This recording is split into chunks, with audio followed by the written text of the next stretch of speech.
नमस्कार दोस्तों। ज्ञान गंगा चैनल के हिंदी कहानियों में मैं वंदना श्रीवास्तव आप सभी का पुनः स्वागत करती हूँ।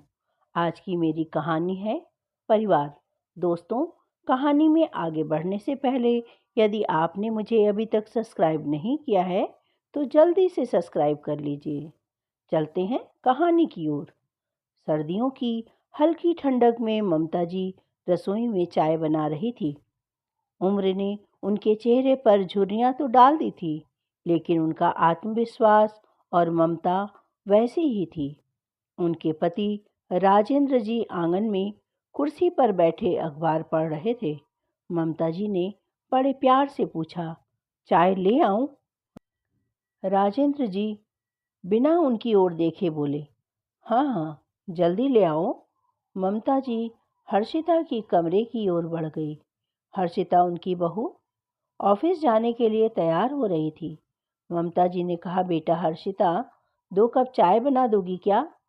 वैसे मैंने चाय चढ़ा तो दिया है, पर तुम देख लो और जल्दी से बनाकर लाओ। उसने नाराजगी भरे स्वर में कहा। मम्मी जी, क्या है? दिखता नहीं है? मैं ऑफिस जाने के लिए तैयार हो रही हूँ और आप लोगों को चाय की पड़ी है। मैं आप लोगों से बहुत परेशान हो चुकी हूँ। आप दोनों दिन भर बस काम ही करवाते रहते हो। कभी चाय लाओ, कभी दूध लाओ। मैं मशीन नहीं हूँ। मेरी भी जिंदगी है। मुझे भी चैन से जीने क्यों नहीं देते आप लोग? ममता जी यह सुनकर ठिठक गईं। उनकी आंखों में आंसू आ गए, लेकिन उन्होंने कुछ नहीं कहा। वह चुपचाप कमरे से रसोई घर में जाकर चाय बनाने लगी। आंगन में बैठे राजेंद्र जी ने जब यह सुना तो उन्होंने अखबार एक तरफ रख दिया और कमरे की ओर बढ़े और बोले, हर्षिता बेटा, यह क्या तरीका है अपनी मम्मी जी से बात करने का? उन्होंने सख्ती से पूछा। हर्षिता, जो अब अपना बैग तैयार कर रही थी, पलट कर बोली, पापा जी, क्या मैंने कुछ गलत कहा? मैं दिन भर ऑफिस और घर के कामों के बीच पिसती रहती हूँ और आप लोग मेरी मदद करना तो दूर, मुझसे उम्मीद रखते हैं कि मैं सब कुछ मैनेज करूं। राजेंद्र जी गुस्से से आगे कुछ कहने ही वाले थे, लेकिन हर्षिता ने उन्हें टोकते हुए कहा, पापा जी, आप मुझे तो बोल रहे हैं, पर आप खुद खुद मम्मी जी से किस तरह से बात करते हैं? कभी उनकी तारीफ नहीं करते, हमेशा डांटते रहते हैं। क्या आपको पता है इसका मुझ पर कितना असर पड़ता है? क्या कभी सोचा है आपने? राजेंद्र जी का चेहरा सफेद पड़ गया। वह हर्षिता के इस आरोप से स्तब्ध थे।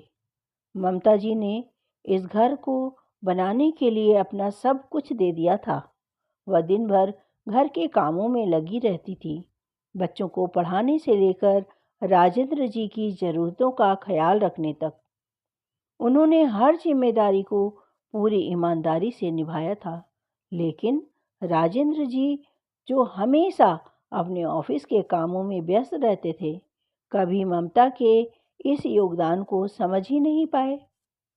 वे अक्सर झुंझला कर कहते, तुम्हें बस घर संभालना आता है, ये कोई बड़ी बात नहीं है।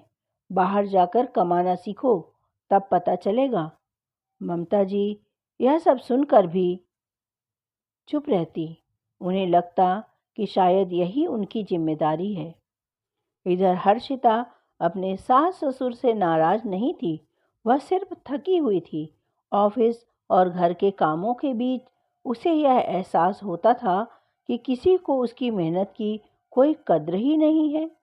तो दूसरी तरफ राजेंद्र जी का ममता से किया जाने वाला व्यवहार भी उसे चुभता था। उसने देखा था कि उसका पति विकास भी अपने पिता की ही तरह अपने माता पिता से कभी तमीज से बात नहीं करता था। जब देखो उनकी अनदेखी किया करता था। एक बार की बात है, विकास अपने लैपटॉप पर कुछ काम कर रहा था जब उसके पिता उसके पास एक पत्र पढ़वाने के लिए लेकर आए थे, जो अंग्रेजी भाषा में लिखा हुआ था। बार बार कहने के कारण विकास अपने पिता पर झल्ला गया और कहने लगा, अरे, क्यों परेशान कर रखा है? देखते नहीं कि मैं काम कर रहा हूँ।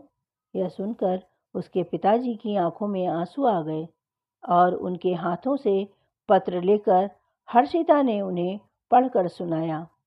इसी तरह एक दिन विकास बैठा टीवी देख रहा था जब उसकी माँ गर्मा गर्म हलवा, जो विकास को बहुत पसंद था, बनाकर लाई और बड़े प्यार से विकास के मुंह में चम्मच से खिलाने लगी कि तभी वह अपनी माँ को छिड़कते हुए बोला, क्या है माँ, मैं अब बच्चा थोड़ी ही हूँ, कुछ तो अक्ल लगाया करो। अरे नहीं खाना मुझे ये हलवा हलवा, लेकर जाओ यहाँ से। ममता जी समझ ही नहीं सकी कि आखिर उनकी गलती क्या है। ये सब अब हर्षिता से बर्दाश्त के बाहर होने लगा। उसने कई बार सोचा कि अगर पापा जी और विकास मम्मी जी से इतनी बदतमीजी से बात कर सकते हैं तो मुझसे या किसी और से इज्जत की उम्मीद कैसे कर सकते हैं। इसी कारण आज वह ममता जी से इस तरह से बात की। हर्षिता के द्वारा कही गई बात राजेंद्र जी के दिल को छू गई और इसी कारण सप्ताह के अंत में राजेंद्र जी ने अपने बेटे विकास को फ़ोन किया और कहा कि बेटा, इस रविवार को तुम घर आ सकते हो, कुछ ज़रूरी बात करनी है। विकास ने हामी भरी और रविवार को घर आ गया। ममता जी ने बड़े प्यार से उसके लिए खाना बनाया, परंतु विकास ने किसी से कोई बात नहीं की। चुपचाप खाना खाकर वह अपने कमरे में आराम करने के लिए चला गया। रात के खाने के बाद राजेंद्र जी ने सभी को एक साथ बैठने के लिए बुलाया और कहा कि बेटा, मुझे तुमसे और हर्षिता से कुछ बात करनी है, कुछ कहना है। उन्होंने गंभीर स्वर में कहा, मैंने पिछले कुछ दिनों में महसूस किया है कि मैं अपने जीवन में बहुत बड़ी गलती कर रहा था। मैंने ममता की मेहनत और त्याग को कभी नहीं समझा। जब हर्षिता ने मुझसे सवाल किया तो मुझे एहसास हुआ कि मैं हमेशा ममता जी को हल्के में लेता रहा। मैंने उसे कभी उसका हक नहीं दिया, लेकिन अब मैं बदलना चाहता हूँ। मैं ममता से माफ़ी मांगना चाहता हूँ। ममता जी की आंखों में आंसू आ गए। वह कुछ बोलने की स्थिति में नहीं थी। यह सुनते ही विकास को भी अपने द्वारा किए गए व्यवहार पर पश्चाताप होने लगा। उसने अपनी माँ, पिताजी और हर्षिता से माफ़ी मांगी। हर्षिता ने जब यह सुना तो वह मंद मंद मुस्काने लगी और उसने भी अपनी गलती का एहसास किया। वह फूट फूट कर रोने लगी और कहने लगी, पापा जी, मुझसे भी तो गलती हुई है। मैं आपसे और मम्मी जी से माफ़ी मांगना चाहती हूँ। मैंने गुस्से में आपसे जो कुछ कहा वह गलत था, मैं जानती हूँ, परंतु मैं सिर्फ आप दोनों को यह दिखाना चाहती थी कि आपकी कई बातें मम्मी जी को कितनी तकलीफ़ देती है। विकास ने भी अपनी बात रखी, पापा जी, मैं भी अपने कामों में इतना व्यस्त रहता हूँ कि आप दोनों से बात तक नहीं कर पाता और जब भी बात करता हूँ मैं झुंझला जाता हूँ।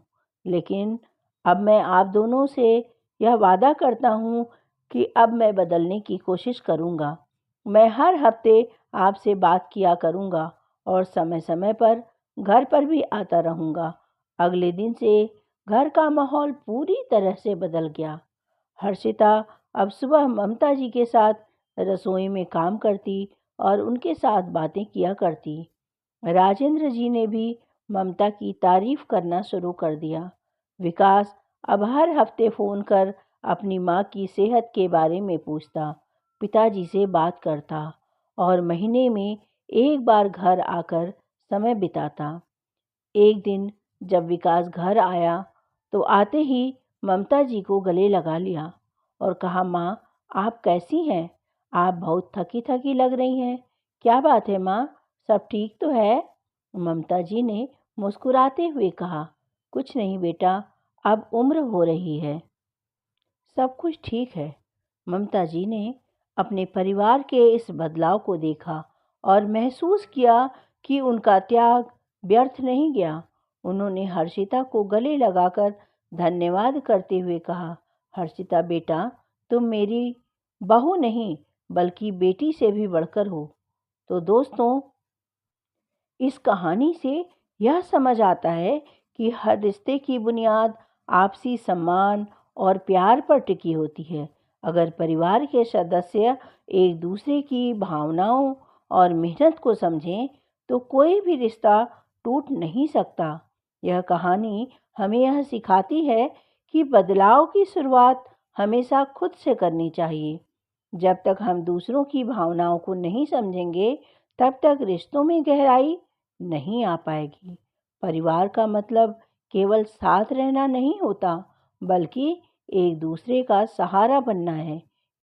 यह कहानी एक साधारण परिवार की असाधारण सच्चाई को उजागर करती है, जहां रिश्तों में प्यार और सम्मान की कमी ने दूरी पैदा कर दी थी।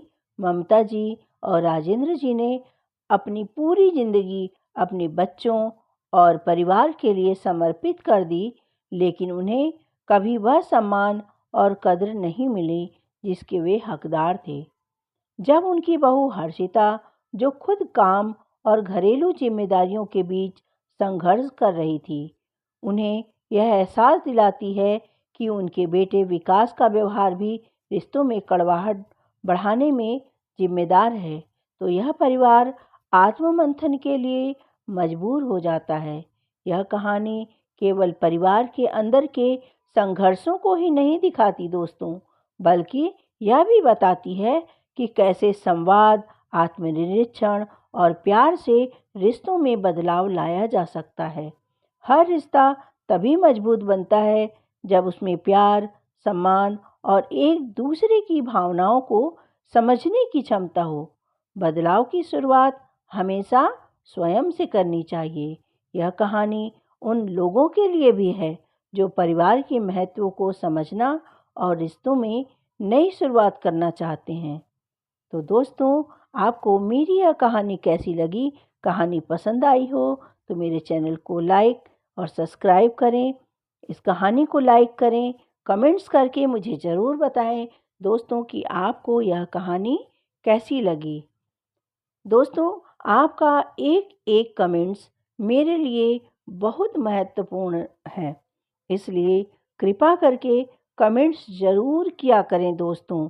लाइक करें, कमेंट्स करें, कहानी पसंद आए तो शेयर करें अपने दोस्तों को।